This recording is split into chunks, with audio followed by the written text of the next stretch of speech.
Cette semaine au programme, on va repartir donc sur la forme de séance d'il y a 2 semaines, à savoir notre half body. Donc la première séance de la semaine, ça va être une séance bas du corps où on va cibler donc un travail en superset.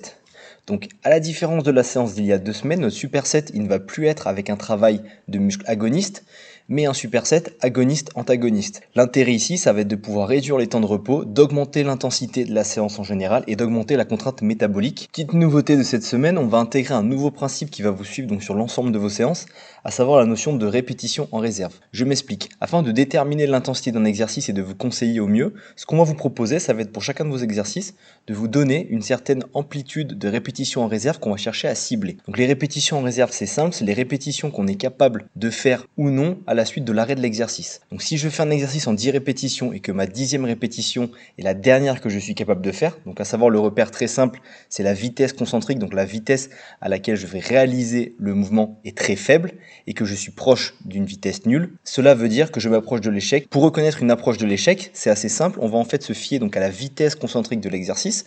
Donc c'est la vitesse où on va venir donc raccourcir le muscle. Et en fait sur ce mouvement, on va se rendre compte que plus on va se rapprocher de l'échec musculaire, plus notre vitesse va diminuer jusqu'à être nulle lorsqu'on va être à l'échec musculaire complet.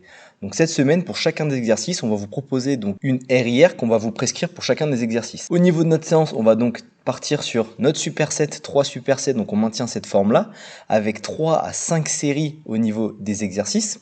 Et on viendra réaliser les exercices fondamentaux, donc polyarticulaires sur 12 répétitions, et les exercices complémentaires sur du 15 répétitions. Au niveau du RIR, sur les fondamentaux, donc sur les 2 premiers supersets, on viendra chercher une RIR à 2 répétitions, donc on s'arrêtera à 2 répétitions de l'échec. Et au niveau des exercices complémentaires, là on va chercher à aller à l'échec. Pourquoi on va chercher l'échec sur ces exercices-là? On est en phase d'apprentissage.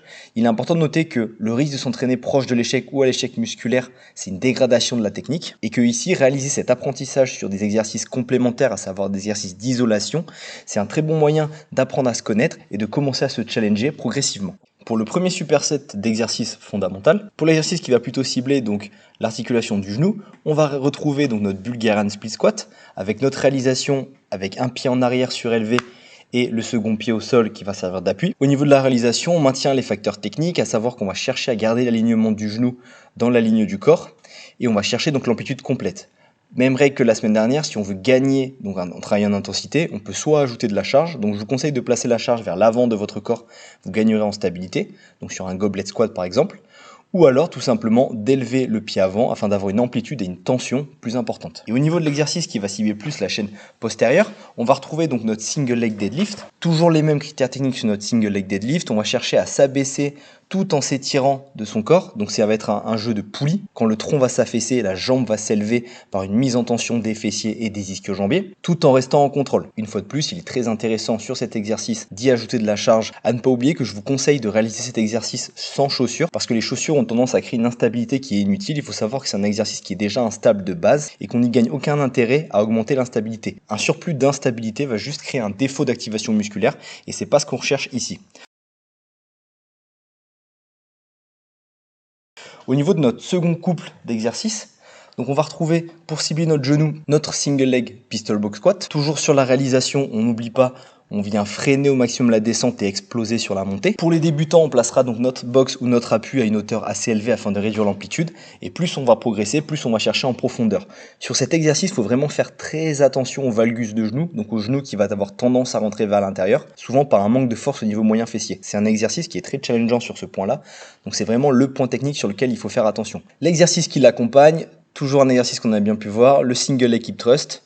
Donc ici, on est sur l'exercice le plus simple à réaliser. On n'oublie pas que plus on va venir se surélever haut, donc par rapport à la variante bridge, on va gagner de l'amplitude, donc on va gagner de la tension et de l'étirement, donc ce qui va nous permettre d'avoir des gains plus importants. Et sur la réalisation, on vient, donc pour les plus débutants, simplement venir freiner à une jambe et faire la phase concentrique à 2 jambes. Et pour les experts, freiner et exploser à un seul appui. Enfin, pour le dernier couple, donc on va retrouver nos exercices complémentaires, donc ceux où on va aller chercher l'échec musculaire. Donc sur nos exercices complémentaires, on va cibler les muscles qu'on n'a pas trop pu voir ou qu'on cherche à isoler, à savoir nos mollets. Au niveau de nos mollets, on va trouver 2 variantes qu'on va venir enchaîner, à savoir des élévations sur un support et des élévations en position de chaise. L'intérêt de venir travailler avec ces 2 variantes, c'est qu'on va avoir la première variante debout qui va plutôt mettre donc l'accent sur les gastrocnémiens, Et la seconde variante en position assise qui, elle, va plutôt mettre l'accent donc sur le solaire, le muscle profond du triceps sural. Pour la position debout, le meilleur moyen d'augmenter la charge, ça va être de passer à un appui. À savoir que le problème du passage en appui, c'est le manque de stabilité. Donc vous pouvez totalement prendre un support en prenant garde à ne pas trop vous décharger. Et au niveau de la variante assise, je vous conseille donc d'ajouter une charge. Ça peut être tout simplement un sac passé sur vos cuisses